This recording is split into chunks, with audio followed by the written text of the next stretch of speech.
So do you think you're over the jet lag? I watched the couch last night.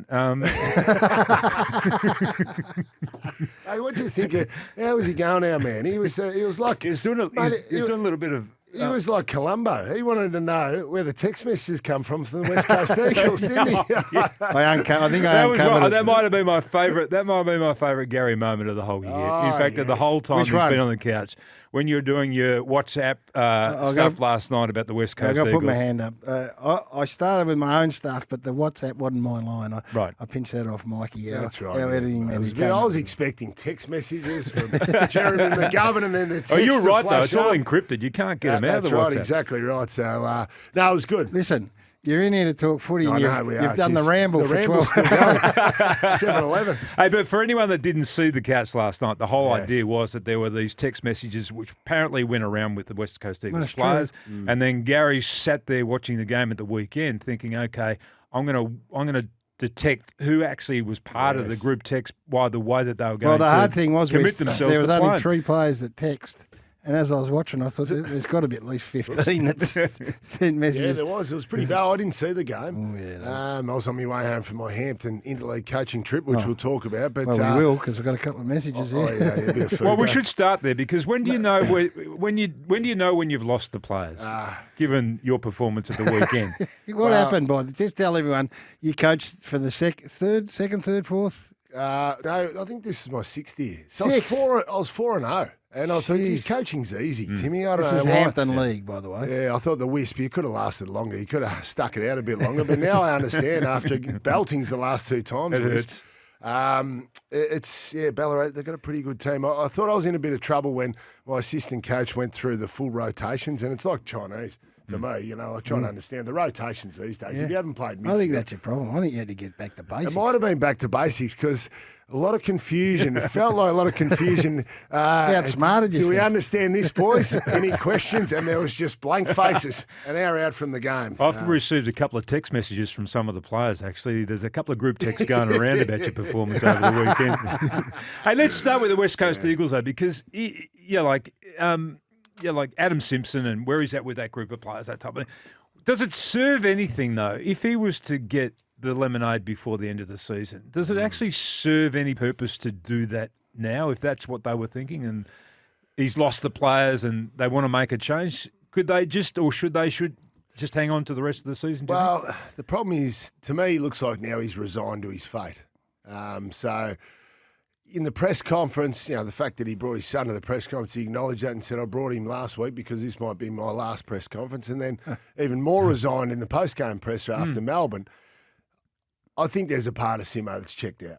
And that's understandable, though, because the pressure and obviously their performance, and now with these text messages coming around, clearly there's smoke. Where there's smoke, there's fire. So I think in this circumstance, it'd be the right move. Just to clear the decks, start to work towards 2025 and onwards. Obviously, the interim coach wouldn't be the full-time coach, I wouldn't have thought.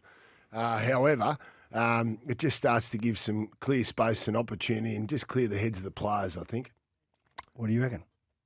I don't know. I'm just trying to work out what purpose it would. Well, if they've made up, the only thing is if they made their mind up. That's right. And if it's a mood thing, this is the point. If it's a mood thing, like you say, and you feel like he's checked out, the players feel like he's checked out, the people around him, the CEO, everyone feels like it's just got too much for him. The negativity around him is just too great. Then I think you you sense need that when you see him? Yeah, I did at the weekend, but then I only saw sort of like if I didn't sit and watch the whole press conference, so I didn't see the whole part. But obviously they pull out the worst bits and they show you those bits, and so he did look like a dejected man, which you'd expect under those circumstances too. But if they feel like he has, and there's a mood injection that needs to take place so that it can salvage something at the back part of the season, then I think you do make that move. And you do make that. I mean, I don't think the money is going to be the problem for the West Coast Eagles. No, they'll pay the tax, and obviously it's a lot more palatable for the AFL. I think the AFL potentially would have had influence last year when, with everything, even what the Australia's gone through and all that with the economy, just simple things like that. The messaging it would have sent for the West Coast Eagles to pay out Adam Simpson, let's say $2 million plus the massive tax on top. It would have been nearly a $6 million payout, which I don't think the AFL would have been that happy. Yes, West Coast are the richest club in the land. They can afford to pay it. But I think now it's probably a lot more palatable. It just seems like it's run its course for me. The players didn't just roll over and give it up, though, did they, at the weekend? No, they started badly. Pretty bad early. They were, which is the most disappointing thing because when you get to that stage, and we've all played in teams like that, you can get yourself up at the start. It's maintaining the effort throughout it. It's the easiest thing in the world is to get behind by 8 goals and then have a crack. That's right. I think senior players too have got to wear some responsibility. The past and present guys. So the guys are involved in 2018, that list, and obviously the current, that rewarded with fat contracts, got fat and happy with themselves, so to speak, and then standards dropped, and that's all you hear about that. And if you're not driving hard, consistent standards, it's hard to maintain high standards. And that's why we're so fortunate that I was coached by Lee Matthews, because Lee was brutal and ruthless. When it came to the next campaign, he would move you on very quickly. We copped one of the greatest sprays I've ever copped in my playing career under Lee, 4 days after we won our 3rd premiership on the Wednesday for being fatheads and getting ahead of ourselves. And I tell you what, that would have been strategic because he would have seen the team potentially tipping over, but he knew he needed one last effort out of this team. We turned up first day of pre-season, as much in spite of the great man. We turned it up in magnificent shape and still made the grand final the next year. So that's what you need. And I feel like I had a sense that happened to the West Coast Eagles.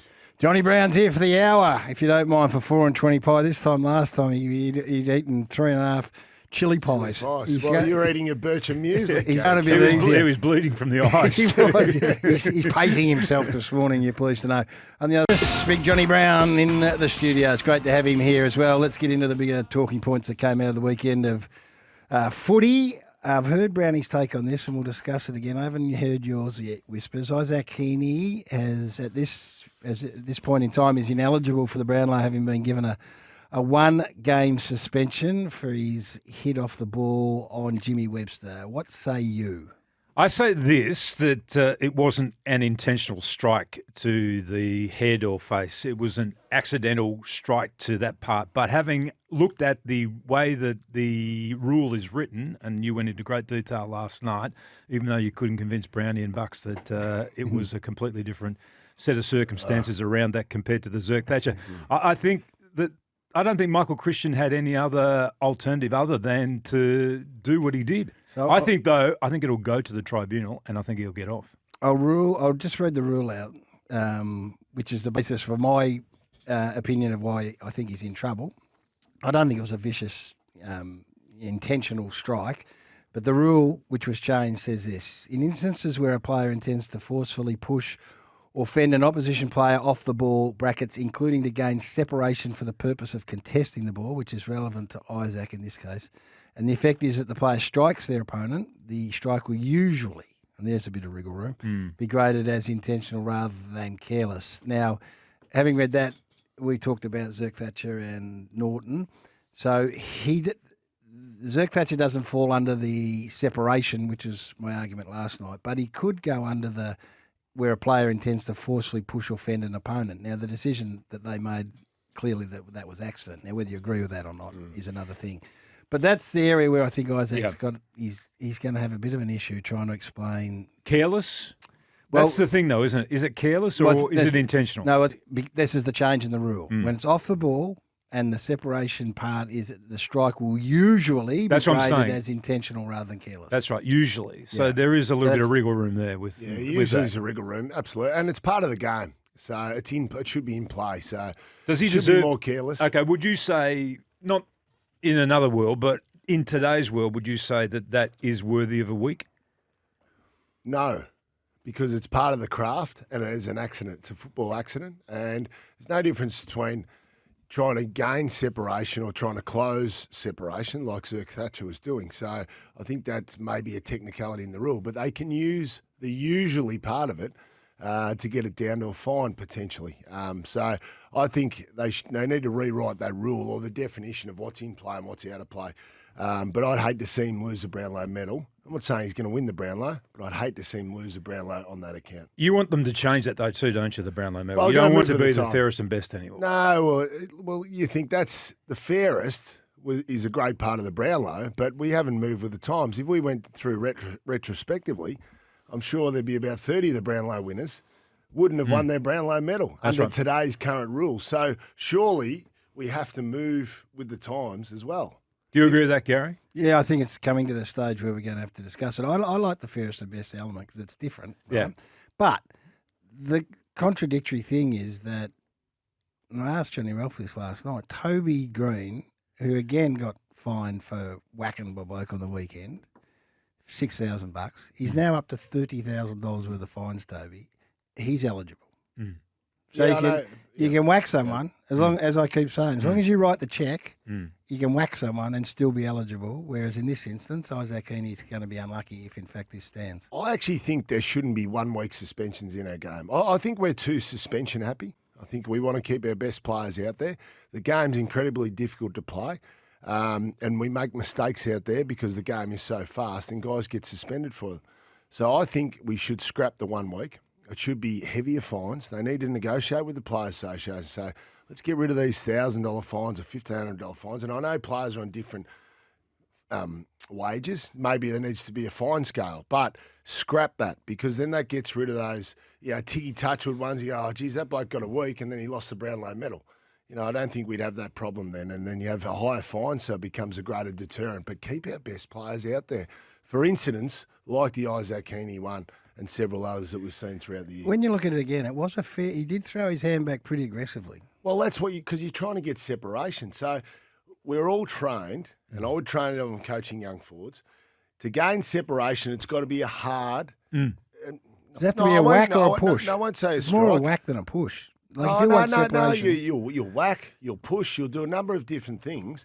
But obviously, the fact that Jimmy Webster's body was a little bit lower and Izak Rankine didn't know where his head was in space. I think that's probably if I'm giving them advice, that would be my strongest argument. That he was throwing his arm. That Jimmy contributed to it. Yeah, and that he was by lower, the positioning of his body. Well, he was lower than you'd expect his head to be. If he had hit him in the chest, then he's I going to agree. be okay. Well, there's going to be contribution. Last week, Boyd got off on the contribution of the player that was hit. Yes. So, the tribunal will look at that. Yeah. No, every incident has to be looked at in isolation. But and there are slightly different nuances to every action that takes place. And what your take on it is absolutely arguable, but it's not in line with the way that the rule has been changed, right? So you're saying it's in play, and they're saying that's not in play. No, absolutely. So they've got to fix up this in play. So they won't change that tonight. No, they might change it at the end of the year. That's right, but they've got usually in there. So they need to define clearly what's in play and what's out of play. And these things are clearly in play for me because our game is such a unique game and played outside the TV screen, 80% of it. There's so much work to get separation and close separation and body positioning and space. That is, for me, an in-space thing. Hey, this time last week we were smashing, everybody was smashing the umpires and after the weekend of umpiring. I actually thought that the umpiring at the weekend, I think there was Commission. I think there was some subtle changes that took place at the weekend. It's going to be a Royal Commission. There wasn't a Royal Commission. My game, Adelaide, Brisbane, definitely the 15-metre rule. Yes. They police that a lot harder. The kicking 15 metres. Yeah, and a lot of the sort of the incidental contact, like around shoulders and things like that, they let go. I thought over the weekend, right across the board, not just one game with 4 umpires sort of officiating it differently. I just thought that there might have been a subtle change that took place during the week about, what we're going to pay, what we're not going to pay. Jason's in Tasmania. He's joined us on the Mimosa Open line. G'day, Jace. G'day, how are you, Gary and boys? We're good, thanks. Brownie, love the idea of take the 1 weekers out. Really good idea. Thanks, but just sort of point out with the Heeney, I think what they should argue is I think that he's been graded as low impact, and the rule actually states that if a player forcefully strikes, then it's intentional. So I don't know how you can be graded low impact but forcefully strike. Well, they're talking about off-ball. We're just discussing that. But the fact that will be deemed at the moment to be off-ball. Usually has it graded as intentional as opposed to careless. That's just the way it's written, Jace. But we appreciate you jumping on and sharing that.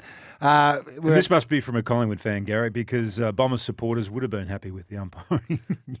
So that's from a Collingwood fan, obviously. I think we can do Izak Rankine. We're at the 7:30 news headlines. I don't think we're going to spend too much time on this. 4 weeks, too much, right whack. Where did you sit on that? I think if it lands at 3, then it is the right. Yeah. But I wouldn't be disappointed if it was 4 either. Like, it was clear cut to me that is just something that you need to take out of the game, and he needs to pay a penalty for it. Yeah, I did that game. You clearly tell he was frustrated early in the game. He was close checking by Brandon Starcevic, and it was accidental head contact in the end, but he got a player that was defenceless because he wasn't watching the ball. So I tend to agree with you. Probably back to 3 is about right. What did Luke Parker get? 6, was it? Got 6. Yeah. The consequence of that was that I think that Broken it was jaw. a broken jaw. Yeah, Yeah, sure. I think that actually weighed heavily on that suspension too. Johnny Brown, who's part of the family now. It's great to have him for 4 and 20 pies, Australia's original fan food. You woof a couple down when you're coaching on the boundary? Keep you warm? Absolutely. And I love it at the MCG too, because where we sit at the G, there, Gary, it's a great spot. Beautiful spot. Fantastic to watch Wispy's boys clean up the pies the other day. But the 4 and 20 bar is just right there. So we're fond of whacking in a couple into us, aren't we? Oh, you'd speak for yourself. I can't afford You've to. trained off a bit, Gary. I know I have. While you're on the Bombers, we always talk about Essendon and trust. And on the back of what we saw on Friday night, for me anyway, I'm starting to trust them. Yeah, absolutely. Well, I think some people laughed. I think some of the football public laughed at them when they talk about the Essendon edge. But when Brad Scott's selling me the message of the Essendon edge, I was a believer at the start. And I think obviously then your actions have got to show. And he's been able to, off the back of Zach Merritt's leadership, he's been able to develop the apprentices underneath Zach Merritt. And they've built that core of a young, hard, gritty midfield, which I don't think we've seen from Essendon consistently for the best part of 20 years. So, now they're starting to display those behaviours that makes you believe in the Essendon edge. And obviously now they're getting the results and they're getting it done. And they beat the reigning premier, albeit a little bit injured, but that was a great performance because they copped knocks coming into the game about their performances against top 8 sides. Well, they got rid of that on Friday night. They needed a scalp, there's no question, and they got one. I thought Brad Scott coached really well on Friday night, Wisp. You would have sat there and watched it closely. And, the first quarter, Zach Merritt single-handedly kept them within touching distance. There's no question about that. The game was extraordinary. We've spoken about it. But the second quarter, they changed the way they played. So it's not technical. They were minus 19 metres by hand in the first quarter, which meant under pressure, they're handballing backwards. They're not going forward. They were 219 positive in the second. So all of a sudden, they took the game on hand by hand, more aggressive going forward. And then, Brownie will talk about some of the young blokes forward in a minute. But I reckon you would have liked what you saw. And that's exactly what the Gold Coast Suns did the week before against them, though, too. Well, is that a case of just the coach reminding the players? I think so. Because clearly in the planning throughout the week and their training, Essendon would have trained like that. They got smacked in the mouth, though, didn't they? They did. And when you do get smacked in the mouth like that early in the game, like all things, everyone starts, it's just like this self-preservation thing that starts to creep in and they lose their structure and they just look all at sea, as you Kicked the rightly said. first goal and then Collingwood kicked the next 5. Yeah. Yeah, and I think it's a good point, but Brad is a very stabilising influence. He's calm. I think he's calm under pressure, and I think he would have delivered at quarter time, said, hey, boys, you've got to go at Collingwood. You can't retreat. You've got to take them on, especially with handball like Gold Coast did the week before. And also, what Collingwood's doing to us currently is not sustainable for the Pies. They're getting 450 stoppage goals, which is not sustainable. Everyone talks about that, the analysts, the coaches, saying that is not a sustainable brand of football. So Brad would have said to the boys, hey, boys, it's not as bad as it seems, so believe. And obviously they would have believed by half-time because they quickly turned the game around. You've talked about Collingwood losing their aura. At the moment, they've got a lot of players, as I've been reminded by Collingwood fans, they've got a lot of players who would be in that team not playing at the moment. But guess what? They're not. No, that's right. Guess what? Collingwood supporters, they're not. No, that is right. true. That is true. But is that not part of losing the aura? If you lose some of your players and your talent, you don't have them at your disposal like they would like to have at the moment. Of course then it is. That just means that it brings you back, 5%, 10%. My question is, if they get those blokes back by finals time with a nice run into the final, are they still a threat in this final series or not? Oh, no question about it. The problem is when one area of your area of the field is particularly injured or affected, like Collingwood's forward line is, that creates problems. And those guys are multiple week injuries. So it's pretty much their starting forward line, really, apart from Bobby Hill, who won the Norm Smith medal. So, but he needs help. So there's 5 of their players I think probably would have started in the forward line the other night that are not currently there. Makes it incredibly difficult because you're struggling to win contests out of the ball. The fact that they threw Jeremy Howe forward shows that. He played the whole game there. So, yeah, that's certainly concerned. I see Craig McRae is concerned and he's not convinced about the direction they're heading at the moment. And it makes it hard because the coaches try and sell the message through the media. Oh, no, it's not about the names on the magnet. It's just the magnet. That is a sell job to the players through the media. Coaches don't believe that. It catches up with you, doesn't it? Coaches don't believe that, especially if you've got 5 or 6 of your better ones out. And there's a really good comparison, though. This is how hard it is. Geelong went through this last year. The comparison with Geelong last year, which we showed you last night on the Great couch, one last night. was absolutely on the money. Both teams started 0-3, slow out of the blocks after having won a flag. Yeah. Geelong were 8th after round 17 last year. The Pies are 9th. And ended up 12th, Geelong. Both teams have got the oldest list going around. And Geelong were particularly affected in their defence at the start of the year and then their midfield in the middle of the year. So it's the one, if you can get a spread of injuries over the field, that's better wisp than one area. North Melbourne, we're getting excited about North Melbourne, and they deserve some love because they've been belted around. Their last 5 games, they've won 2 games. They lost by a point to Collingwood, 3 points to Melbourne, 19 points to the Western Bulldogs. They're going okay. Have they turned the corner? Yeah, they have. They're actually hard to play against now. They're not there yet, and they still need obviously a little bit more help, and they need a bit more maturity with some of those players. But they have got the nucleus now of a really, really good competitive. Woodlaw didn't play at the weekend either, so he's one of their best kids. Desmond didn't play on the weekend. And Desmond didn't play at the weekend either. So there's 2 of their best kids that aren't playing at the moment. But, Comden's become a really good defender. I think Core has had a really good year. That's probably what they've been hoping from him in a long time when they got him from the Giants. They thought that he might have been able to develop. He's now developing into a defender that you can rely on. They're good in the ruck. They've got a bit up forward. Fantastic. Jerry has been outstanding. Larky's a really good forward. If they could get some support for Larky, because Larks is not a Suva. He's not a traditional big power forward. He's more of a leading forward. So if they could give a big banger and crasher, which they hope Coleman would be, but he's been taken down the other end, which has been fantastic. I think that'd be nice for them going. Zerha is an interesting player, and there's still discussion out there that he may be looking to leave at the end of this season. How desperate should they be to try and keep Cam Zerha? It's interesting. I've heard Sydney. I've heard other clubs as well. He's an impact player, isn't he? A bit like a Jordan DeGoey, except he's unable to play the minutes that DeGoey can play in the midfield. He doesn't appear to have the endurance that some of those other players have. He doesn't. So, look, I think you'd like to keep him, but there's a price. There's a limit you go to. What about, you're a coach. The challenge of a gun young player that shows good leadership qualities and composure as a youngster, like Harry Sheasel, he's already won the best and fairest. Played 39 games. End of the year, he'll have played 46, fingers crossed, if he plays every game. Would you elevate him to captaincy? I think they did with Wayne Carey. If you believe that he's made of the right stuff and has the maturity to be able to handle that, I think then you got to look at a young player and you got to say, okay, what is best for his development? Is it best for his development to have the responsibility of leadership as a young player? How is that going to detour maybe his career in any way? And you've got to make that assessment based on his maturity and the way that he deals with all those other issues. Now, they know him better than I do, better than you do, and better than Gary does. And they might be at that opinion and said, we keep throwing these kids challenges and he eats them. He does. Leadership is not going to throw him off balance. He will be, if he's made captain next year, he'll be a better leader in 3 years' time. You made the great point last night about where Zach Merritt is at right now. I was pointing to you, Gary, not you, Jono. Where's Zach Merritt? Finally. Where's Zach Columbo over there?